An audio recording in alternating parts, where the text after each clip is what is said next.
안녕하세요. 아날로그 필름메이커입니다. 요즘 코로나 때문에 많이 적응하시느라고 고생들 많으시죠?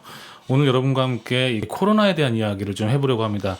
이 제목이 좀 거창한데 뭐 그렇게 거창한 내용은 아니고요. 포스트 코로나에 대한 이야기들을 요즘 이제 사람들이나 아니면 유튜브를 통해서 많이 이야기가 되고 있는데, 미래학자들이나 뭐 경제학자들 혹은 AI와 관련된 과학자들, 또 철학가들이 이제 다양한 포스트 코로나에 대한 이야기들을 많이 하는 와중에, 그렇다면 포스트 코로나 시대 영상은 과연 어떻게 변할까에 대한 이야기를 지금부터 시작해 보도록 하겠습니다. 이제 많은 사람들이 포스트 코로나에 대한 이야기를 하잖아요. 그러면서 이제 그들이 하는 말들은 이전에 우리가 경험했던 것과 전혀 다른 길을 가게 될 것이다. 그렇기 때문에 사람들은 조금 더 많이 두려워하는 것 같고, 어떻게 해야 될지 불안한 그런 마음도 있고요. 근데 제가 믿는 것은, 우리가 공을 찰 때도 공을 차기 위해서 우리가 어떤 방향으로 뒷걸음을 치고 있는지를 본다면, 우리가 어느 방향으로 공이 날아갈지에 대한 예측들을 할 수 있다고 생각해요. 이렇게 두렵고 뭔가 불확실한 시대를 살아가는 우리가 미래를 예측하는 건 정말 어렵고 힘든 일이지만, 우리가 어떤 방향으로 가고 있었지? 그리고 우리는 어떤 방향으로 지금 가고 있지?를 좀 되돌이켜 보면 우리가 지금 어느 방향으로 가게 될지에 대한 실마리도 잡힐 수 있지 않을까 생각이 듭니다. 아무튼 저도 좀 생각이 많은데, 저는 이 코로나 시대에 대한 진단을 하는 수많은 미래학자들, 경제학자들, 수많은 전문가들이 하는 이야기들 중에서 제일 제가 공감했던 그런 내용들이 있었습니다. 그게 뭐냐면, 코로나라고 해서 어떤 특별한 시대가 열리는 것은 아니다. 우리가 10년 후에 도래할 미래라고 생각했던 것들이 더 빨리 당겨질 뿐이다라는 것이죠. 저는 그 부분에 대해서 굉장히 공감합니다. 예를 들면 이런 거죠. 지금 현재 이 시대에 우리가 변화된 어떤 일상들을 맞이하고 있잖아요. 학생들은 학교를 못 가고 온라인 수업을 하고 있고, 또 많은 직장인들이 재택근무를 하고 있고, 뭐 그런 것들이요. 그리고 회의나 이런 것들을 온라인으로 대체하고 있고, 그리고 교회는 온라인으로 예배를 드리고 있는 이런 모든 상황들이 사실 이전에 없었던 것들은 아니거든요. 네. 재택근무가 편한 것은 뭐 누구나 다 아는 일이지만, 왠지 좀 일이 잘 안 될 것 같은, 일 처리가 잘 안 될 것 같은 그런 느낌이 들어서 선택을 조금 미루고 있었다든지, 혹은 온라인에서 교육을 받는 것은 굉장히 활발하게 진행이 되고 있는 거지만, 전통적인 방식의 교육 현장에서는 아직은 좀 시기상조라고 느꼈던 것뿐이었고요. 뭐 교회도 마찬가지입니다. 다 인터넷 생중계 같은 것들을 꽤 많은 교회들이 하고 있었거든요. 그럴 필요가 없었을 뿐이죠, 많은 교회들이.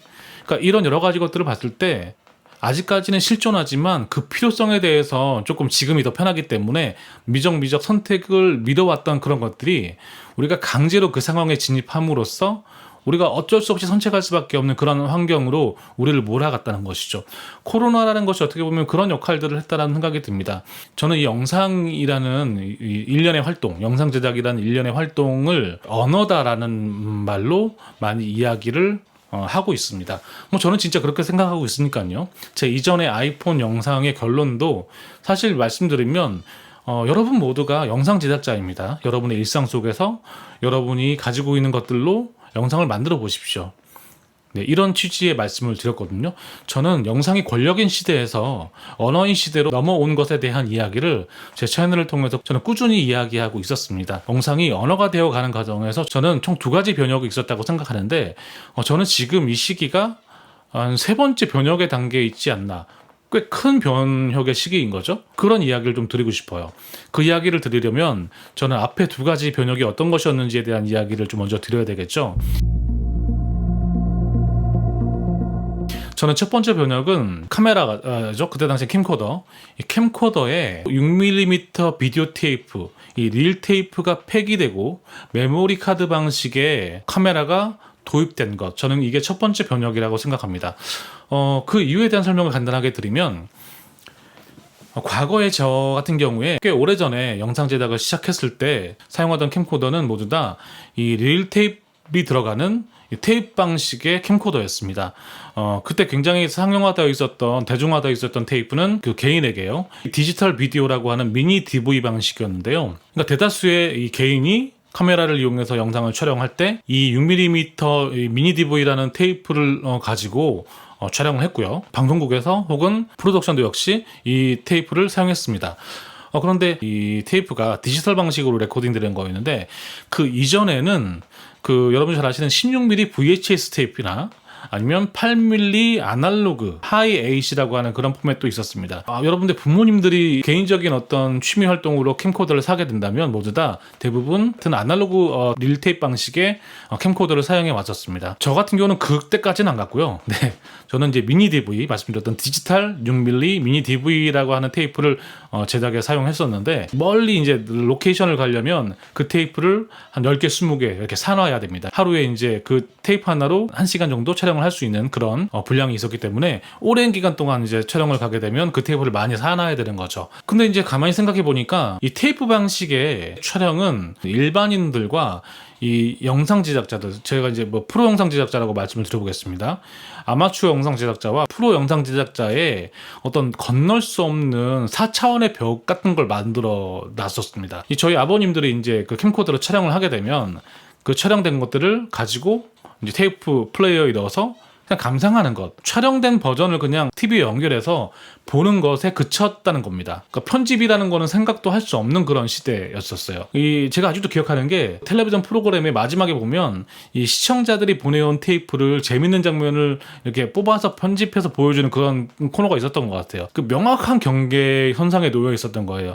영상을 촬영하는 것까지는 일반인들이 할 수 있었지만 이 편집이라는 단계에 접어서서는 일반인들이 도저히 접근할 수 없는 그런 영역이었던 거죠. 그런데 어느 순간 아주 특별한 일이 벌어졌어요. 뭐냐면 캠코더인데 그 캠코더에 6mm 테이프가 들어가는 게 아니라 메모리가 들어가서 그 메모리에 영상을 녹화하는 방식의 캠코더가 출시된 거죠. 처음 그 캠코더가 출시됐을 때 저를 비롯한 수많은 영상 제작자들이 비웃었습니다. 네. 아니, 영상을 찍으려면 굉장히 많은 테이프 같은 그 릴테이프 같은 미디어들이 필요한데 8기가, 10기가 뭐 이 정도 되는 메모리 가지고 도대체 얼마나 찍을 수 있다고 그러는 건지 모르겠다는 뭐 그런 취지였던 거죠. 그러면 뭐 멀리 촬영 여행을 가게 되면 메모리 카드를 뭐 수십 개를 사가나? 그때 당시 6mm 비디오 테이프는 편의점에서도 팔았어요. 네. 언제 어디서건 뭐 어디 편의점에 들어가서도 살 수 있는 매우 편리한 영상 저장 장치였던 거예요. 그런데 메모리 방식으로 나오면 이 메모리를 수십 개, 수백 개를 살 수가 없는 거잖아요. 그래서 요거는 말도 안 된다. 예전에 이런 이야기들을, 이런 생각들을 했던 기억이 납니다. 하지만 그 저장 장치의 혁명이 결정적인 변화들을 이끌어 왔습니다. 그러니까 예를 든다면 이거죠. 이제 제가 6mm 비디오 테이프로, 그게 이제 디지털 테이프라고 하지만 릴 테이프 방식의 저장 장치이기 때문에 이거를 디지털화하는 거는 언제나 큰 노동이 필요한 작업이었습니다. 무슨 얘기냐면 내가 10시간을 촬영했다라고 한다면 그 10시간 정도 촬영한 그 영상을 실시간으로 플레이 해놓고 그것들을 컴퓨터가 실시간으로 캡처하는 방식이었다는 거예요. 내가 촬영한 시간만큼의 시간을 또 들여서 그것들을 디지털화하는 그런 것들이 필수적인 작업이었던 거예요. 그런데 이 메모리 카드에 저장하는 방식의 캠코더는 촬영하자마자 파일이라고 하는 이 디지털 방식의 미디어로 저장되기 때문에 내가 이것도 컴퓨터로 옮기는 작업을 하려면 단순히 그 파일 사이즈의 전송 속도만 걸릴 뿐이에요. 테이프가 폐기되고 메모리 카드 방식의 촬영 환경이 열린 것이 왜 변혁이고 혁명이냐면 이것들로 인해서 컴퓨터로 인한 영상 편집이 가능하게 됐다는 거예요. 물론 그 이전에도 컴퓨터를 이용한 편집이 불가능했던 것은 아닙니다. 하지만 너무 번거로운 과정을 거쳐야 했기 때문이죠. 그러니까 가끔 그런 생각을 해봅니다. 아직도 우리가 테이프를 이용한 영상을 촬영하고 있다면 어떤 일이 벌어질까? 그러면 이런 편집실들을 우리가 집집마다 이런 고가의 장비들, 무수히 많은 모니터, 무수히 많은 VCR, 자막기 이런 것들을 방 안에 하나씩 설치해야만 영상 편집이 가능한 시대가 되었을 거란 말이죠. 생각만 해도 끔찍하지 않습니까? 이렇게 일반인들이 비로소 영상 편집을 시도해 볼 수 있게 된 환경이 열린 것, 저는 이것을 첫 번째 변혁이라고 말씀드릴 수 있겠습니다.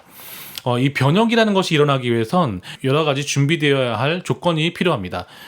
그것들을 둘러싸고 있는 환경의 변화, 그리고 일반인들이 그 환경에 뛰어들 수 있도록 하는 구매력이 가능한 것, 뭐 이런 환경들이 준비가 되어 있어야 하는데, 그러니까 예를 들면 이런 거죠. 메모리 카드 방식의 촬영 환경이 열린다 할지라도 그 메모리가 한 15만 원, 20만 원 한다. 그러면 일반인들이 그걸 살 수가 없잖아요. 그렇죠? 그렇기 때문에 이거는 그런 미디어 저장 장치가 나왔다 하더라도 변혁으로 이어지지 못합니다. 첫 번째는 그거였고요. 두 번째는 그 환경입니다. 그때 당시에 제가 기억하기로 국민 PC라고 해서 우체국에서 각각 개인에게 퍼스널 컴퓨터를 공급해주는 사업이 있었습니다. 이것들이 바로 컴퓨터로 무언가를 해볼 수 있도록 하는 강력한 동기부여가 될 수 있었던 거죠. 그때 당시에 컴퓨터로 영상 편집을 한다는 거는 B급 그런 이미지가 있었어요. 처음 들어온 신입 PD들한테 작은 꼭지를 줄 때 그들이 이 종합 편집실을 다 사용할 수 없기 때문에 그 NLE 편집실이라고 있어요. 그런 곳에서 간단하게 한 10분, 5분짜리 꼭지 프로그램 만들어 오면 종합 편집실에서 편집을 하는. 하지만 지금은 웬만한 레귤러 프로그램조차도 다 모두 컴퓨터로 작업을 하고 있죠.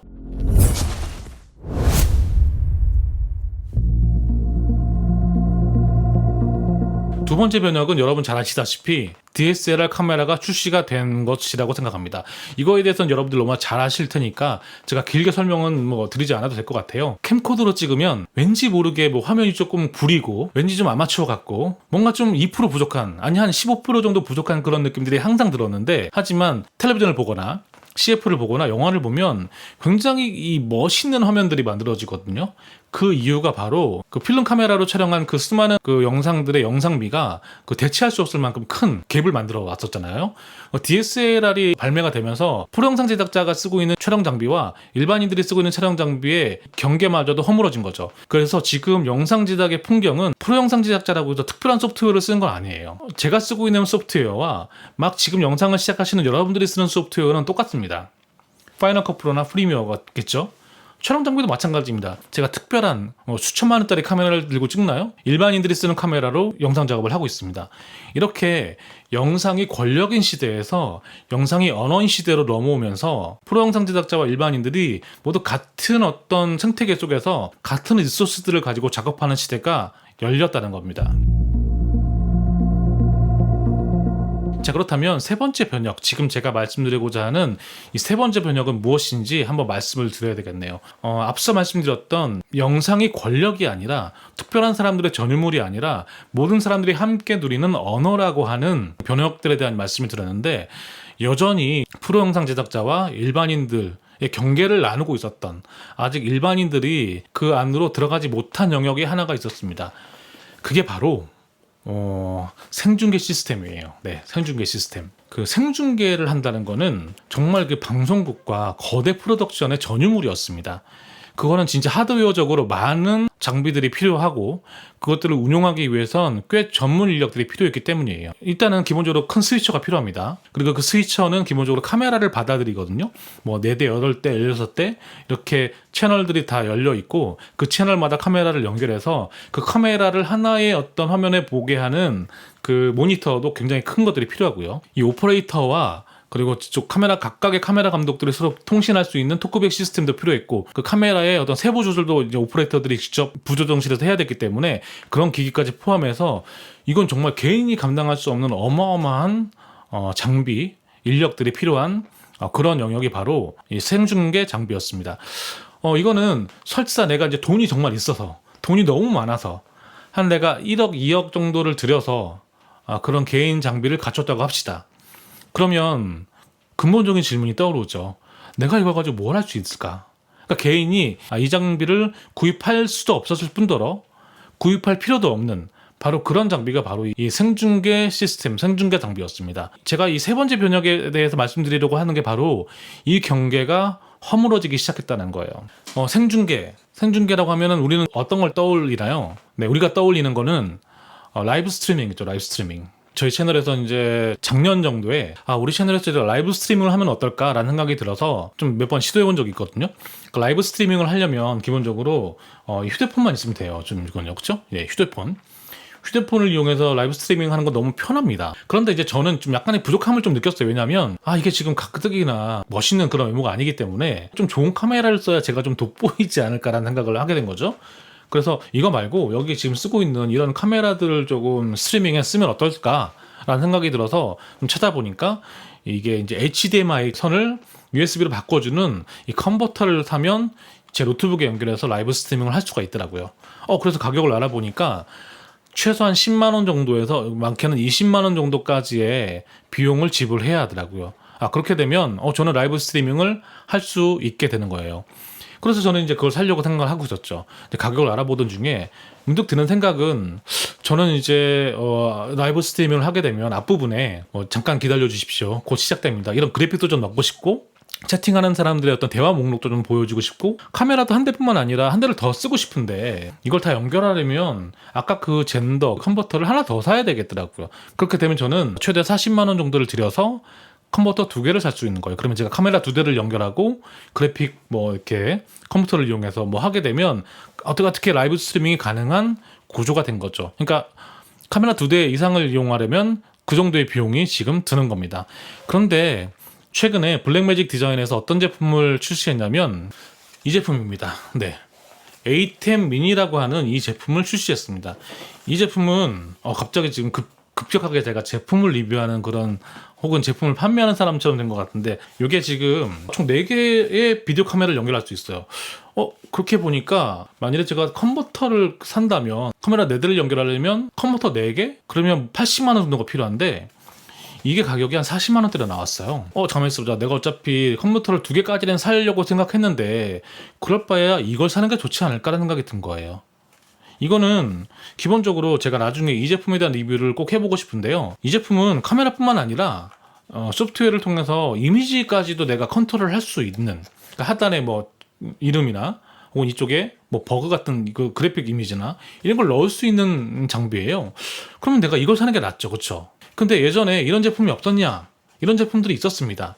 롤랜드사에서 만든 이 스위처들이 대표적인 거였는데요. 근데 그 제품 같은 경우는 약 한 180만 원 정도, 우리나라 돈으로 180만 원 정도를 줘야 살 수 있는 거예요. 근데 이제 생각을 해봅시다. 이거를 180만 원 주고 산다. 180만 원은 너무 비싼 거죠, 그렇죠? 이 제품을 180만 원 주고 살 이유가 전혀 없지 않습니까? 그렇죠?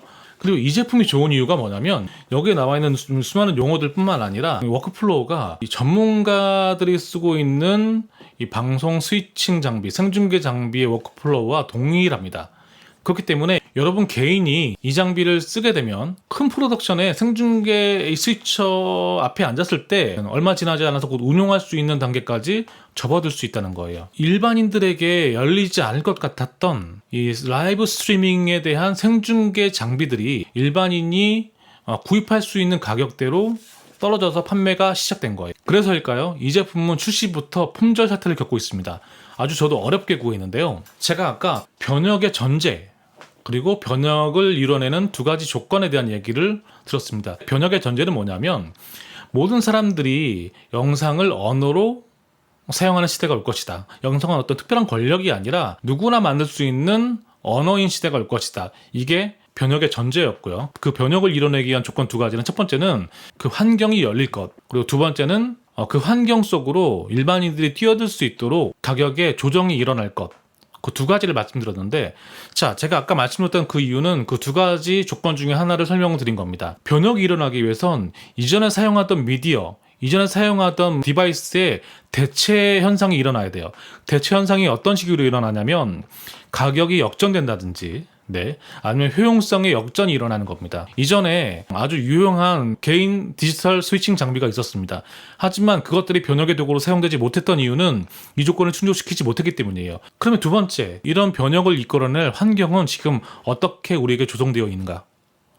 코로나입니다. 제가 아까 말씀드렸듯이 코로나는 단기간에 끝날 일이 결코 아니라는 겁니다. 그리고 코로나로 인해서 변화될 미래에 대한 준비들을 하라고 수많은 미래학자들이 이야기합니다. 저는 코로나가 만들어내는 변화는 아주 전혀 새로운 것은 아니라고 생각합니다. 아까 말씀드렸듯이 코로나가 만들어내는 변화는 우리가 10년 동안 가야 할 그 길을 1년 안에, 2년 안에 가도록 그 발걸음을 빠르게 할 뿐이라는 생각이 듭니다. 지금 코로나가 시작되기 전부터 우리 온라인 플랫폼에서 지속적으로 이야기하고 있는 화두 중에 하나는 바로 라이브 스트리밍입니다.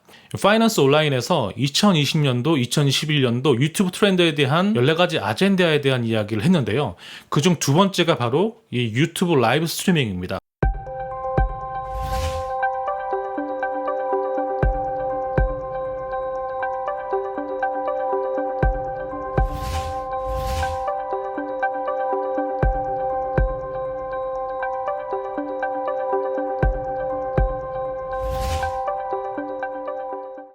이 라이브 스트리밍은 코로나 시대 이전에도 이미 우리가 받아들여야 할 어떤 새로운 변화의 어떤 한 축으로 사람들 입에 오르내리고 있었고요. 실제로 컨텐츠 소비의 방향도 꽤 주목할 만한 방식으로 성장해 오고 있었습니다. 그런데 코로나는 우리에게 어떤 변화들을 요구하고 있나요? 언택트를 이야기하고 있습니다. 사람들을 만나지 않고 여행도 갈 수 없다는 것들을 이야기하고 있죠. 새로운 변화에 적응해야 하지만 우리 안에는 사람들과 사람들끼리 네트워킹되고 싶은 열망들이 있고 여행 같은 새로운 환경을 경험하고 싶고 그 새로운 환경을 경험함으로써 느끼는 쾌락도 우리의 본능 속에 살아있기 때문에 어떻게 본다면 10년 후의 미래, 10년 후의 라이브 스트리밍의 시대, 어떤 방식의 라이브 스트리밍 시대에 살고 있을지를 우리가 먼저 고민해 봐야 될 시기가 된 것 같다는 생각이 들었습니다. 제가 말씀드렸던 전제, 그리고 조건, 그 두 가지 모두가 맞아떨어지는 시대가 이미 시작되었다.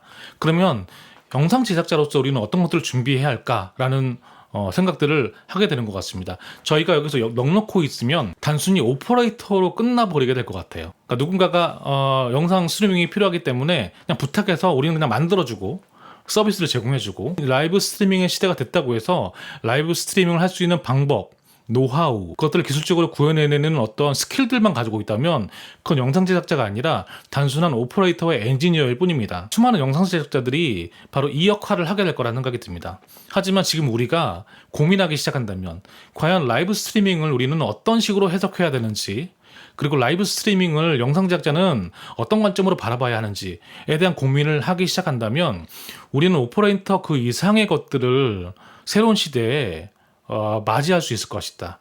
그래서 이 분야에서 여러분의 창의력을 발휘하면서 쓰임받을 수 있을 것이다. 저는 이렇게 생각합니다. 앞으로 라이브 스트리밍이나 혹은 제가 관련해서 여러 가지 생각과 아이디어가 있을 때 종종 이런 주제를 가지고 영상을 촬영해 볼 것을 약속드리면서 오늘 여기까지 말씀을 드리겠습니다. 지금까지 시청해 주신 여러분께 감사드리고 다음에 더 좋은 컨텐츠로 인사드리도록 하겠습니다. 지금까지 아날로그 필름메이커였습니다. 감사합니다.